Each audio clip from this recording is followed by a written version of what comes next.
आप देख रहे हैं वतन समाचार। इस वक्त हम सीधे आज आपसे बात करेंगे बिहार चुनाव को लेकर के। माहौल धीरे धीरे सर्द होता जा रहा है और बिहार वैसे भी इन दिनों ज्यादा सर्द है क्योंकि बिहार का कम हिस्सा अर्बन है और ज्यादा हिस्सा रूरल है।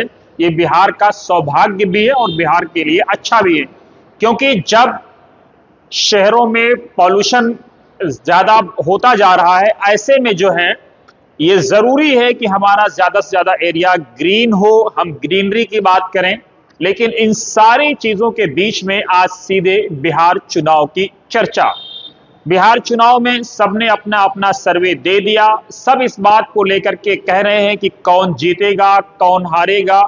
कुछ पोल्स में एनडीए तो कुछ पोल्स में इंडिया, यानी कुछ लिमिटेड पोल्स में इंडिया अलायंस को भी जीता हुआ दिखाया जा रहा है।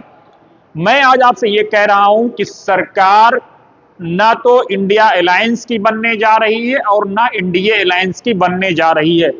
अगर नीतीश कुमार को मुख्यमंत्री का चेहरा प्रोजेक्ट करने के अलावा कोई और प्रयास हुआ तो नतीजे वही होंगे कि ना सरकार इंडिया अलायंस की बनेगी और ना सरकार एनडीए अलायंस की बनेगी, और फिर ये आरोप लगेगा कि नीतीश कुमार ने पलटी मार दी है। इसलिए अगर नीतीश कुमार को चुनाव के परिणाम के बाद एनडीए अलायंस मुख्यमंत्री के तौर पर प्रोजेक्ट करता है, जो लगातार सस्पेंस बनाने, कभी खुलकर तो कभी छुपकर कोशिश हुई, ये सीधे सीधे ये प्रयास है, ये दिखाने की कोशिश है कि अगर नीतीश कुमार के अलावा कोई और मुख्यमंत्री का नाम सामने आता है तो सीधे सीधे एनडीए अलायंस टूट सकता है या बिखर सकता है। नीतीश कुमार ये जरूर है कि बीमार हैं, लेकिन बीमार सब होते हैं। किसी एक की बीमारी का मजाक उड़ाना अपने लिए बीमारी की दावत भी देना है। लेकिन चर्चा एग्जिट पोल की इस पूरे चुनाव में मैंने पहले दिन से आपसे ये कहा था, जो लोग वतन समाचार को 2-3 महीने से फॉलो कर रहे होंगे वो जानते होंगे इस बात को कि बिहार चुनाव को मैंने यही कहा था कि नीतीश कुमार की पार्टी जो नतीजे देगी वो चौंकाने वाले नतीजे होंगे। वो नतीजे जो है कई लोगों की आंख को खोल सकते हैं।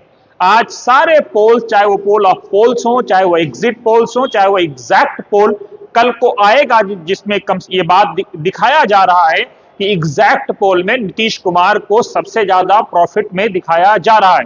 मैंने पहले भी कहा था कि नीतीश कुमार बिहार के अकेले ऐसे मुख्यमंत्री पिछले 20 सालों में उभर करके सामने आए हैं जिनके खिलाफ कम से कम ग्राउंड पर कोई माहौल नहीं है, जिनके खिलाफ लोगों में गुस्सा भी नहीं है। लोग सरकार को लेकर के अपनी अपनी नाराजगी जरूर जाहिर कर रहे हैं, लेकिन नीतीश कुमार को लेकर के कोई नाराजगी बिहार के वोटरों में इन जनरल नहीं है, सिवाय मादूदे चंद को अगर छोड़ दिया जाए तो।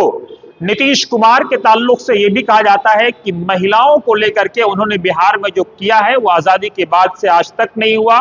महिलाओं को बिहार में नीतीश कुमार ने काफी प्रॉफिट पे लाने की कोशिश की है। महिलाओं की स्कीम हो, चाहे वो पुलिस में भर्ती हो, पुलिस पर जो एक आरोप लगता है उसके ब्रुटल चेहरे का कम से कम नीतीश कुमार ने बिहार में इन आरोपों को धोने की या खत्म करने की या मध्यम करने की कोशिश की है कि आज महिलाओं की एक बड़ी संख्या पुलिस में है, जिसकी वजह से बिहार पुलिस का एक विनम्र चेहरा भी कई बार आपको देखने को मिलता होगा। लेकिन सीधे सीधे अब एग्जिट पोल तो कल आपको आएंगे, कल दोपहर तक ये पता चल जाएगा। लेकिन एग्जिट पोल में सबसे बड़ा नुकसान जिसको होने जा रहा है वो आरजेडी को होने जा रहा है। कहा यह जा रहा है कि आरजेडी ने सबसे ज्यादा सीटों पर चुनाव लड़ा, 140 सीटों पर, लेकिन अगर उस एवरेज से देखा जाए तो सबसे पुअर या लोअर परफॉर्मेंस आरजेडी का है, गर्चे वो सबसे बड़ी जो है पार्टी बन करके बिहार में सामने आने जा रही है। आरजेडी को 65 से 72 सीटें मिलने जा रही हैं।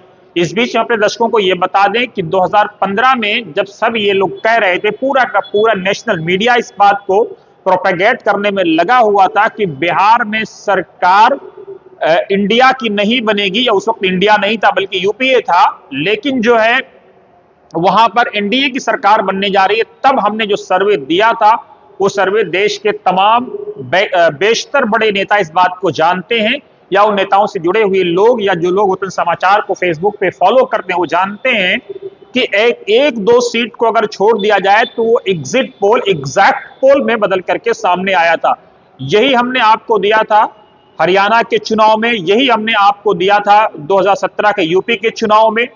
तब हमने ये कहा था, वतन समाचार को जो लोग फॉलो करते हैं, उस वक्त जो है हम किसी और अखबार के लिए काम करते थे, हमारे एडिटर ने उस रिपोर्ट पर सवाल खड़ा किया कि इस तरह का सर्वे नहीं आ सकता है या इस तरह का नहीं हो सकता है, क्योंकि जो लोग सैंपल कलेक्ट करते हैं वो अपने अपने एतबार से करते हैं, लेकिन हम ग्राउंड पर जाकर के समझने की कोशिश करते हैं कि खेत, मजदूर, खलियान, गरीब, दलित, पिछड़े, शोषित, आदिवासी, अल्पसंख्यक, माइनॉरिटीज, ये लोग क्या सोच रहे हैं, किस मुद्दों पर वोट करने जा रहे हैं। तो आरजेडी सबसे बड़ी पार्टी है, सबसे बड़ा नुकसान 140 सीटों पर लड़ करके मात्र 65 से 72 सीटों पर, और आरजेडी और जेडीयू में बहुत कांटे की टक्कर है, ये भी मैं आपको बता दूं। गठबंधन में भी है, लेकिन यहां पर आरजेडी और जेडीयू में भी बहुत कांटे की टक्कर है। जेडीयू 60 से 66 सीटों के आसपास चुनाव जीत सकती है, 2-4 सीटें माइनस, 2-4 सीटें प्लस। लेफ्ट उतना अच्छा नहीं कर पा रही, इतना अच्छा उसने पिछली बार किया था, 9 से 11 सीटें जीत सकती है। बीजेपी तीसरी पार्टी होगी, 55 से 60 सीटें बीजेपी के जीतने के इम्कानात हैं। इंडियन नेशनल कांग्रेस 17 से 21 सीटें जीत सकती है। जन स्वराज 0 से लेकर 1 या 2 सीटें जीत सकती है। ओवैसी साहब 0 से लेकर के 1 सीट जीतने जा रहे हैं, इस बात की संभावना है। जीतन राम मांझी उसी तरह से आप देख लें, जीतन राम मांझी 1 से लेकर 3 सीट जीत सकते हैं। चिराग पासवान 3 से लेकर के 5 सीट जीत सकते हैं। इस पूरे अलायंस के लिए सबसे बड़ा जो नुकसान जो होगा, हालांकि चिराग के बारे में कहा जाता है कि बिहार के भविष्य के वो नेता जरूर हैं, इस तरह का ग्राउंड पे कहा जाता है, लेकिन फिल वक्त चिराग की पार्टी बिहार के विधानसभा चुनाव में अच्छा नहीं कर पा रही है, क्योंकि वहां पर उसका जो मुकाबला जिन पार्टियों से था, वहां पर जो है कम से कम चिराग की पार्टी लूज कर रही है। और कुशवाहा को देख ले तो उनका भी 1 से लेकर के 2 सीट की संभावना है। तो ये आज बिहार चुनाव का लेखा जोखा है। बिहार चुनाव में इसी के आसपास परिणाम होंगे।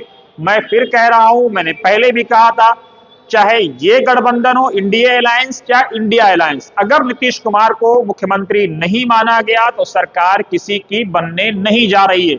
नीतीश कुमार ही मुख्यमंत्री बिहार के होंगे, ये बात एग्जिट पोल के हिसाब से स्पष्ट हो गई है।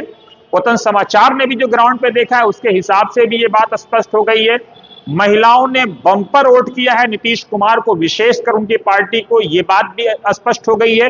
वो तमाम बातें वतन समाचार ने पहले भी कहा था कि बिहार चुनाव में सारे रिकॉर्ड्स माजी के टूटेंगे, खासतौर से दूसरे चरण में। जो लोग वतन समाचार को जानते हैं, बीजेपी के कई सारे नेता लगातार वतन समाचार के संपर्क में थे, इंडिया अलायंस के कई सारे नेता संपर्क में थे, वो इस बात को जानते हैं कि मैंने पहले भी कहा था कि दूसरे चरण में जो है सारे रिकॉर्ड टूटेंगे।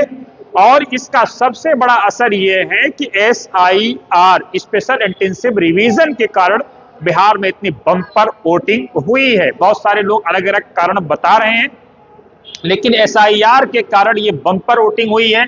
बहुत सारे मजदूर, खेत खलियान के पेंटर, अलग अलग मैकेनिक, अलग अलग क्षेत्रों में काम करने वाले, वो तबका जो गरीब है, वो तबका जो रोजमर्रा की जरूरियात, जिसकी जरूरत है, रोजमर्रा की मजदूरियां करके वो कमाता है, वो तबका जो है ग्राउंड पर गया है और उसने जाकर के वोट किया है, अपनी पसंदीदा पार्टी को वोट किया है। दूसरे चरण में जरूर जो है आरजेडी को फायदा हुआ है, ओवैसी को नुकसान हुआ है, लेकिन पहले चरण में जेडीयू और दूसरे चरण में जो है आरजेडी फायदे में है। हालांकि दूसरे चरण में भी जेडीयू को काफी हद तक फायदा हुआ है, क्योंकि मुसलमानों ने अगर विरोध नहीं किया है तो अपोज भी नहीं किया है। कटिहार विधानसभा से जो खबर ये आ रही है कि कांग्रेस के कुछ दिग्गज मैं कह रहा हूं तो फिर दिग्गज नेता चुनाव हार रहे हैं, वहां पर एनडीए या इंडिपेंडेंट चुनाव जीत सकते हैं। और हालांकि खबर यह भी है कि तौकीर आलम ने जो सीट बदली है उसके कारण उनको फायदा हुआ है और वो चुनाव जीत रहे हैं। बाकी कल मिलेंगे।